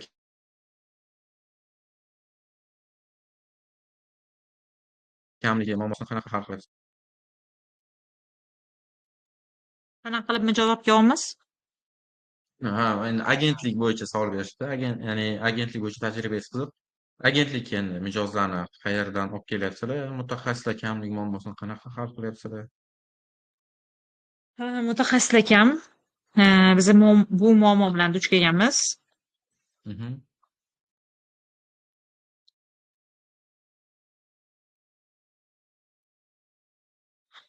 Mijoz va xodim masalasi, yetishmovchiligi. Shunaqa. Xodimlar yetishmovchiligini yechish uchun bizada Dudu maktab degan maktabimiz bor. Dudu degan. Mhm. Shu Dudu Aha. maktabga biza e'lon qilamiz va e'lon qilganlar ro'yxatdan o'tishadi. Nechtadir odam ko'pchilik o'tadi, 200 tacha odam ko'pincha o'tadi. O'sha ro'yxatdan o'tgan odamlarni intervyu qilinadi. Ya'ni birinchi Otabek o'zi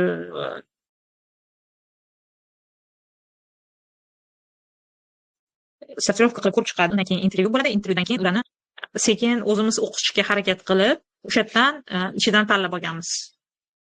Ko'p hozirgi agentlikdagi ishlaydigan yarimdan ko'p xodimlarimiz hammasi o'sha maktabdan kelgan. Hozir masalan eng birinchi potokdan kelgan bizda Bekzod Nazirov bor. Bekzod Nazirov eng birinchi potokdan kelgan. Boshida junior bo'lib kelgan. O'zi hamma Duduga kelgan hammaga praktika qilishga bemalol imkon ochib beramiz. Bizani rostakasm loyihalarimizda ular ishtirok etishadi, biz zadachalar beramiz, o'shalarni qilishadi va kim shularni yaxshi qilib, doimiy tarzda qilib kelganlarni sekin agentlikning ichiga tortamiz, shundan ishga olganmiz. Hozir mana Bekzod уже kreativ bo'limini guruh hedi.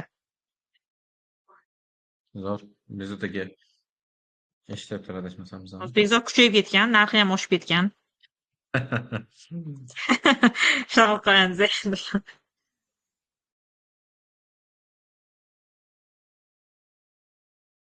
hozir mana birinchi anaqaga qanaqa qilib mana biz kommunikatsiyada imonni vazifa bor edi. Aynan shu yerda brend pozitsiya ham bor edi. Qanaqa qilib nima bo'ladi deganda, qanaqa qilib bir-biridan kelib chiqadi. Biznes vazifasi bor. Bu Model Bank misoli Rossiyada qilingan ish. Biznes vazifasi shunaqa bo'lganki, yiliga 300 million aylanmasi bo'lgan bizneslarni mijozlarni ko'paytirish bo'lgan. Ya'ni Model Bank bu kichkina bank. Orada katta gigant banklar bor. Gigant banklar katta klientlar bilan ishlashadi. Ya'ni ularni tovar oboroti juda ham katta, juda ham ko'p. Uni resurs qilishgan marketing bilan birga, mana biznes birga ishlashganda hamma o'sha komandada ishtirok etgan. Har xil resurslar zakaz qilishgan, bozorni o'lchab ko'rishgan, shuning uchun bozorni o'lchash degan narsalar bor. O'lchab ko'rishganda qarashganki, o'rta va kichik biznes vakillariga katta banklarda unchalik как раз biz o'zimizdan kichkina bankmiz deyishganda shu tomonga qo'yishgan. Biznes vazifani o'ziga shuni qilib qo'ygan. Ya'ni foydali bo'lgan ular uchun mijozlarni 300 milliongacha bo'lgan tovar oborotidagi mijozlar bilan ishlaymiz deb qo'yishgan biznes vazifasi va shu orqali pul topamiz deb. Marketing endi aytgan, qaysi auditoriyani qayerdan olib kelamiz degan savolga javob berish kerak. Hozirgi kunda yirik banklarda xizmat ko'rsatilayotgan mijozlarni jalb qilish, ya'ni ular o'sha gigant banklarda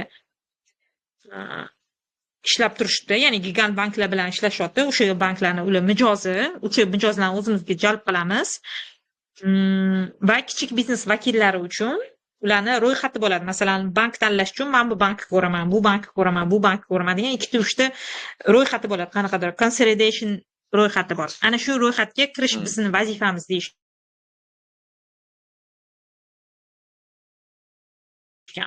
Kommunikatsiyani kim bilan ishlashimiz uchun shunday u auditoriyani qatdan olib kelishimiz shunday. Endi kommunikatsiya modul bank o'zini mijozlariga boshqalarga nisbatan qaraganda yaxshiroq tushunishini ko'rsatadi. Chunki gigant banklar kichkina misollar bilan kichkina klientlar bilan unaqa zo'r ishlashmaydi. Ular gigantlarga zo'r servis ko'rsatishadi, kichkinalarga uncha e'tibor berishmaydi. O'sha yerda norozi qolib ketgan bo'ladi. Sen bizani bankka kelsang, biz senga zo'r servis ko'rsatamiz, zo'r qilamiz, chunki sen biz uchun muhimsan. Chunki biz ham xuddi senga o'xshagan kichkina bankmiz. O'rta va kichik biznes vakili bo'lsang, biz ham xuddi shunaqa bankmiz. Va buning uchun tadbirkorni xarakteri qanaqa bo'lish kerakligini ko'rsatamiz kommunikatsiyada. Ular bizani tezroq tushunishi uchun. Va mana kommunikatsiyasi bu pozitsiyasidan kelib chiqib, shunaqa kommunikatsiya qilishgan. Endi eshitildi. Farruh, endi eshitiladi.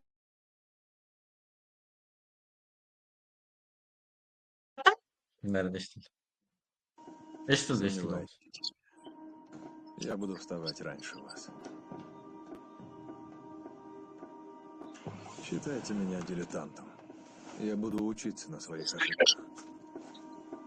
Называйте плохим отцом. У моих детей будет лучшее будущее. Говорите, что мой бизнес стартап. Я открою еще один. Копируйте меня.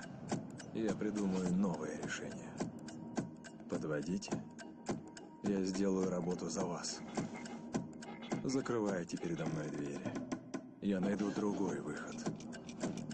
Забирайте моих сотрудников. Я воспитаю новых. Попытайтесь меня сломать. Вы сломаетесь о мой характер. Предприниматели – люди с твердыми принципами, поэтому их невозможно остановить. Модуль банк.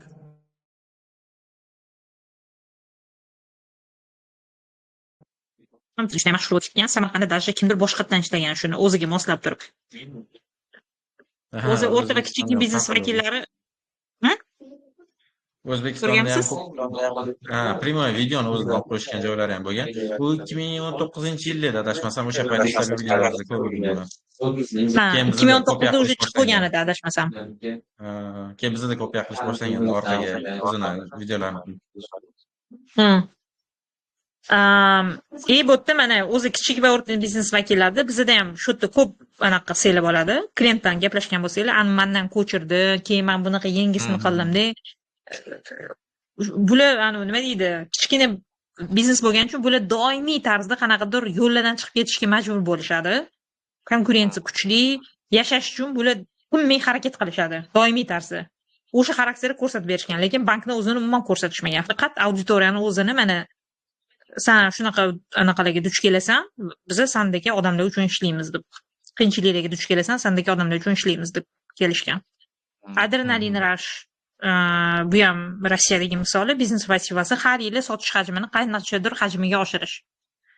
O'zi biznes vazifasi doimiy tarzda eslab qolishingiz mumkin. Masalan, kimdir kelib sizga brendimni tanitmoqchiman desa, ishonmang, bu hech qachon vazifa emas. Biznes vazifa doimiy raqamlardan iborat bo'ladi o'zi. 2 baravarga oshmoqchiman, savdoyimni oshirmoqchiman yoki yana o'smoqchimiz. Bunaqa vazifalar kelib chiqadi. Marketing aytgan shu payt hozir energetiklar ish bo'lmagan. Chunki energetik juda ham ekstremal sport turlari bilan ko'p svязка qilishadi va bu territoriya уже band. Shuning uchun yoshlar yoki bo'lmasam shu ekstremal sport turlari, mashinalar bilan biz ishlamaymiz. Endi umuman energetik ichmaydigan joylar bor odamlarni, o'sha auditoriyani jalb qilamiz deyishgan va brendni qanaqadir ahamiyatini, kimligini ko'rsatish. Kommunikatsiya ham mana olgan ekstremal sport turlaridan hammasidan voz kechishgan, chunki bu territoriyada bozordagi kommunikatsiyani territoriyaga qarasak, ko'p energetik mana shu ekstremal bilan bog'liq bo'lib qolgan. Shuning uchun to'liq voz kechamiz. Agar hozir biz yana bitta ekstremal deb bersak, bizani odamlardan boshqa bizani konkurentlarimizdan farqlashmaydi deb. va tomoshabinlar uchun ya'ni iste'mol qilish mumkin bo'lgan ko'proq vaziyatlarni ko'rsatamiz. Ya'ni bu rus tilida situatsiya потребления deydi. Hamma FMCG mahsulotlar uchun shuning uchun siz doimiy tarzda Lace'da ko'rgansiz buni, kino ko'rib o'tirganda, futbol ko'rganda tinmasdan shuni ko'rsatishadi. Osh bilan Coca-Cola'ni shuning uchun tinmasdan ko'rsatishgan, yillar davomida ko'rsatib kelishgan. Shu situatsiya потребления qaysi holatlarda o'zi qachon siz o'sha holatga tushganingizda, o'sha payt masalan futbolga bordingizmi, bo'ldi, Lace olasiz avtomatik tarzda. Anaqaga bordingizmi, kino ko'rishga bordingizmi, bo'ldi, siz Lace olasiz. Mana biz shu haqdamiz degan ma'noda. Va shunda umuman boshqacha rolik chiqqan. Ekstremal emas, boshqa emas.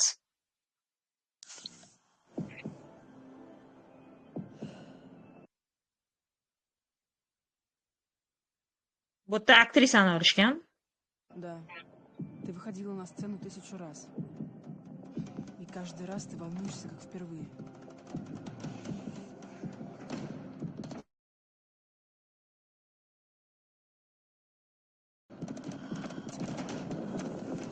Тебе уже ничего не страшно.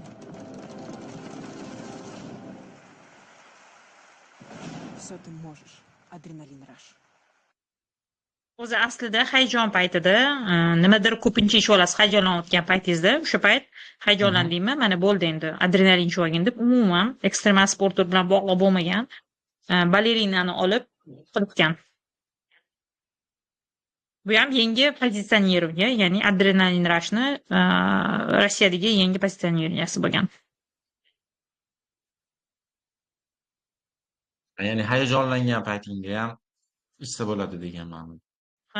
Hayajonlansang, shuni ichsang, sen hayajonlanishing o'tib ketadi degan ma'noda. Osongina kechirasan o'sha narsani.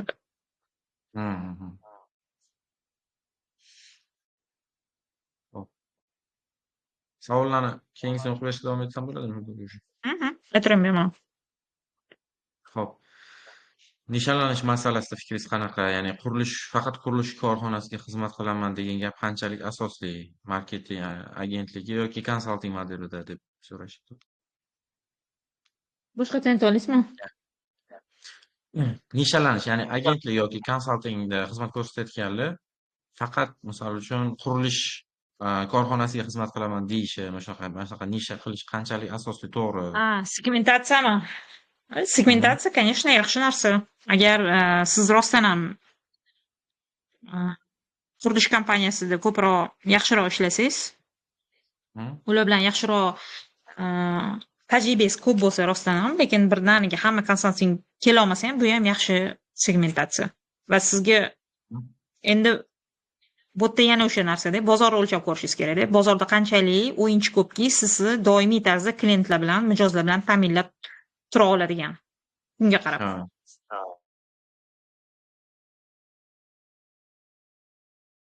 Bozor xuddi nima bor, to'lib toshib ketadi, xuddi shunga o'xshab. O'sha bozorni o'lchab ko'rasiz, agar o'sha bozoringiz qanchalik darajada to'la yoki to'la emas. Shunga qarab. Endi O'zbekistonda bozor o'lchash ozgincha qiyinroq. Agar shu holatda oladigan bo'lsangiz, hamma developer kompaniyalarni o'tirib hisoblab chiqasiz. Nechta developer kompaniya bor butun O'zbekiston bo'yicha? Ro'yxatini tuzasiz. Ro'yxatni tuzish qiyin emas, ochiq dostuplarda menimcha bemalol topsangiz bo'ladi. Bozordan shundan o'lchaysiz va boshqa o'zingiz yana konsultatsiya bera olishingiz mumkin bo'lganlarni ko'rib chiqasiz. Nechta kompaniya bor to'liq va developer kompaniyasi shuning ichidan qancha qismini tashkil qilyapti. Shundan u bozor o'lchab, shundan keyin menga qanchalik foydali yoki foydali emas.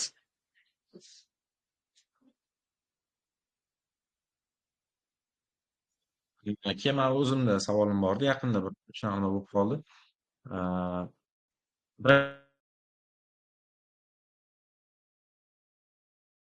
Brend strategiya masalasida, ya'ni men pul topmoqchiman, qaysidir bozorga kirmoqchiman degan. Brend strategiya masalasida dedingizmi?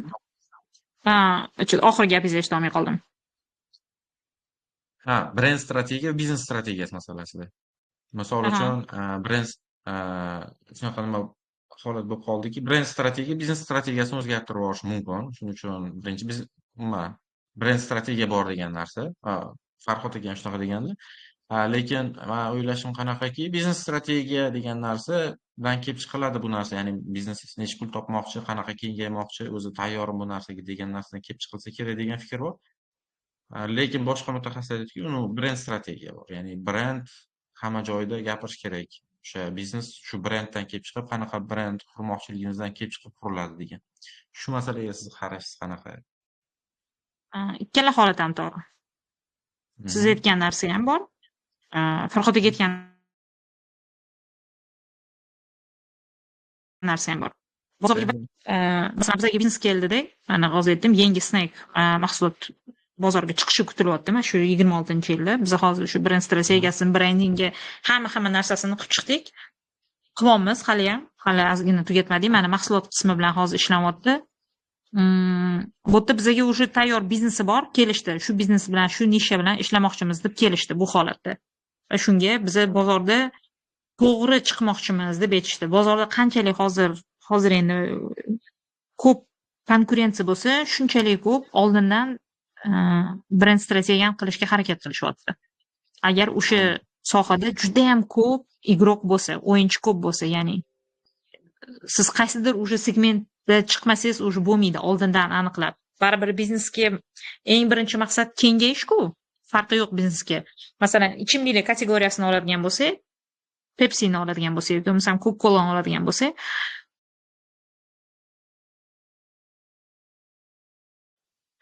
Coca-Cola'ning kartasi bor, Sprite bor, undan tashqari yana choylar bor. Fusti adashmasam, choy bor. Ya'ni mana choy bu umuman alohida boshqa mavzuda, lekin u ham ichimlik. Ba'zida segmentni oldindan tanlab, segment shunaqa segment bor ekan, baribir market research qilinadi, birinchi brand research emas. Shunaqa segment hozir bor ekan, o'sha segment hech kim yo'q ekan, davayte o'sha yoqqa pul tikamiz-da, o'sha yerdan pul olamiz deb qilishadi. Ba'zida shunchaki biznesni kengayishi uchun bo'lgan sizdagi yo'lda. Ikkalasi ham hozir to'g'ri. Bozor qanchalik bo'sh bo'lsa, shu siz aytayotgan ko'proq yo'l bilan chiqiladi. Bozor qanchalik o'yinchiga ko'p bo'lsa, o'shanga qarab, segmentatsiyaga qarab, keyin mana bu bo'sh segment bor ekanda, biz mana bu yerga tushsak, o'sha to'g'riroq bo'lar ekan, o'sha yerda o'yinchilar kamroq ekan deb, ana unda keyin brend strategiyadan birinchi boshlanadi. Hop.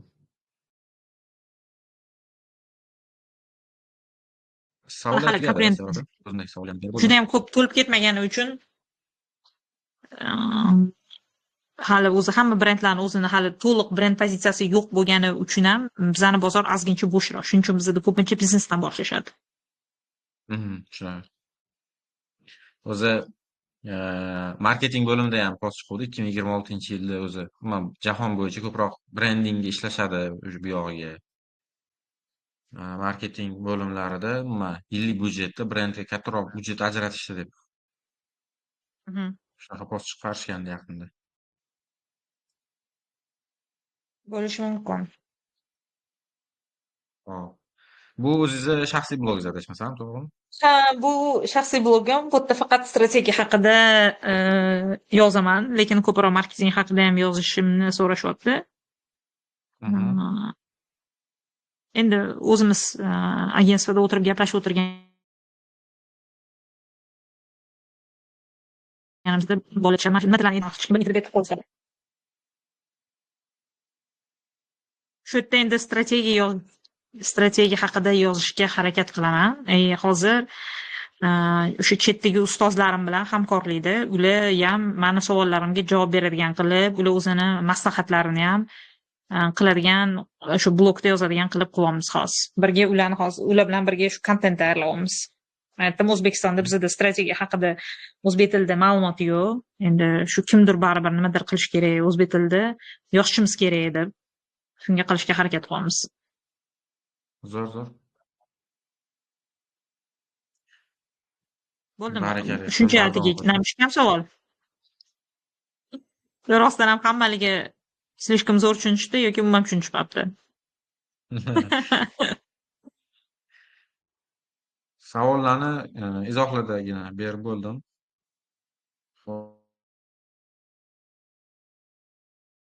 Hop. Strategiya bitta savol ketma-ketligi shu jarayonni qanaqa bo'ladi degan savol berishgan ekan. Brend strategiya tuzish tartibi ya'ni. Bu framework bo'yicha, ya'ni frameworklar bo'yicha menimcha ko'proq. Sizlar odatda qanaqa tartibda tuzasizlar yoki qanaqa framework ishlatasizlar? Shu haqida gapirib bersangiz agar imkoni bo'lsa.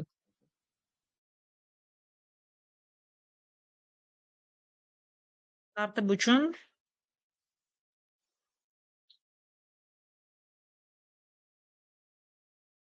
Ovoz uzilib qoldi shekilli. eshitilmayaptimi? Ha, Eshitilyaptimi? mana endi keldi. Uzilib, ozgina uzilib Okey. qoldi nimaga. Hozir men bitta frame qo'yaman. Bu yerda hech qanaqa sekret yo'q. Shu poyiga aytgan 4C ni o'rganamiz. Shu 4C ni atrofida tuzamiz.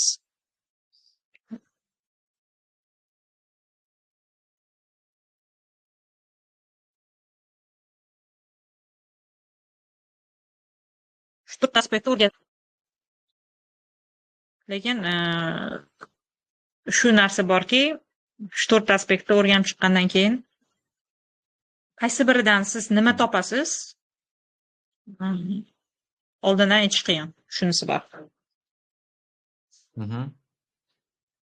Asosan shunga qarab hammasini 4 qismini ham aytib chiqamiz. Shunaqa ham ko'p holatlar bo'ladiki, endi har doim brend strategiyaga qo'rmaysiz, ko'pincha kommunikatsiya bo'ladi. Klient keladi, mijoz keladida, sizga o'zini mahsulot haqida aytib beradi, brend haqida aytib beradi deysizki, kompaniyasi haqida, mahsulot haqida, uni qanchalik zo'r, qanchalik yaxshiligi haqida aytib beradi. Endi borib o'zingiz rostakasam ko'zingiz bilan ko'rib, ushlab, o'rganib kelmasangiz, bu yerda ham hamma o'zini ko'zi bilan aytib beradi-da. Siz bu yerda neytral ko'z bilan borib baribir o'rganib qo'yishingiz kerak. Shunaqa holat bo'lganki, klientimiz aytgan, biz zo'r brend qildik deb aytgan. Bozorga chiqib qarasak, birinchi bo'lib distributsiyasi yaxshi emas, qolib ketgan bo'lgan mahsulot boshqa o'yinchilardan, boshqa konkurentlardan umuman farq qilmaydigan bo'lganda, hozir siz bunga kommunikatsiya qilishingiz ham muammo, chunki funksional jihatdan boshqalar bilan umuman farqingiz yo'q. Даже ranglaringizga jon bir xil. Shuning uchun buni o'rganishingiz kerak. Konsumer, конечно, auditoriyani o'rganmasdan ilojingiz yo'q. Chunki bu yerda aynan o'sha mahsulot bilan, o'sha kategoriya bilan, o'sha sfera bilan, brend bilan bo'ladigan kesishish nuqtasini topishingiz kerak. Bu yerda qanaqadir tosk bo'lishi mumkin yoki bo'lmasam driver bo'lishi mumkin. Shundan bittasini topish kerak. Raqobatchilar orqali bozorda qanchalik kommunikatsiya territoriyalari bo'sh yoki bandligini ko'rasiz. Ularni kommunikatsiya jihatdan o'rganasiz, produkt jihatdan emas. Produkt jihatdan bu marketing o'rganadi. Brend strategiyada faqat kommunikatsiya jihatdan. Ya'ni kim nima deyapti? Ular bilan bir xil taklif berib qolmasligingiz uchun, bir xil bitta kommunikatsiya territoriyasiga tushib qolmaslik uchun bu hozirgi O'zbekistonda bo'layotgan voqealarga, odamlarga to'g'ri keladi yoki to'g'ri kelmaydi. Masalan, kechagi hamma ko'rgan bo'lsa kerak, Lady Eva degan magazin, ya'ni ayollarning ichki kiyimini reklama qilib chiqishdi. Balkim ko'rgandirsizlar, balkim ko'rmagandirsizlar. Hozir hamma hit qilib yozyapti. Shayton qaynana deb chiqishganda, mahsulotda ko'rsatishganda, bu shayton qaynanalar uchun degan o'zbek tilida qilishgan. Va bu уже сразу antimonopolniy komitet sразу ularni hozir ishtirok qilishga shaylanayotgan ekan, ogohlantirish beribdi. Mana bu o'sha madaniyatga, bizani nima deydi, bizani o'zbekligi to'g'ri kelmaydigan narsani qilib qo'yishdi. Shunaqa. Bularga ham ahamiyat berish kerak. Qanchalik darajada to'g'ri kelamiz yoki to'g'ri kelmaymiz. Endi brend strategiya har doim har kompaniya kuchliligiga tuziladi.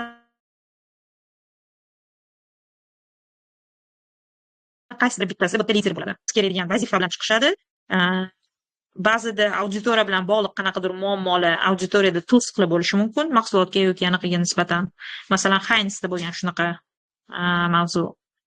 Yoki bo'lmasam kompaniyani o'zi bilan qanaqadir bog'liq muammo bo'lishi mumkin. Kechagi Lady Evaga o'xshab madaniyat bilan bog'liq bo'lishi mumkin bo'lgan narsalar bor. Shu to'rttasini o'rganib chiqib tuzasiz. To'rttasiga to'g'ri mos keladigan joyini topasiz. Udobniy joyi.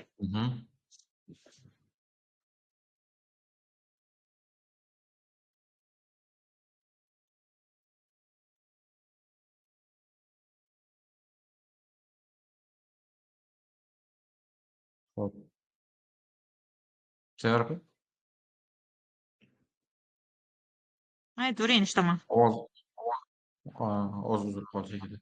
Bo'ldi, savollar tugadi. Э, э,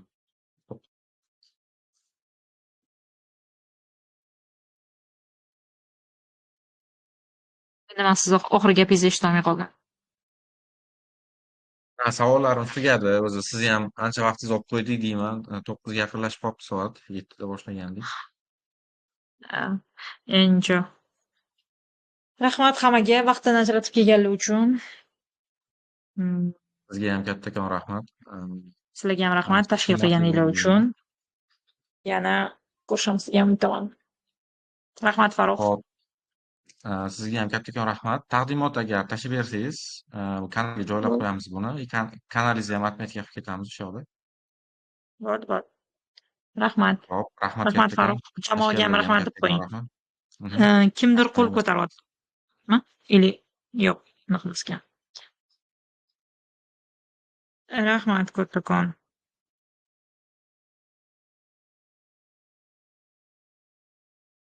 Yana bir qancha.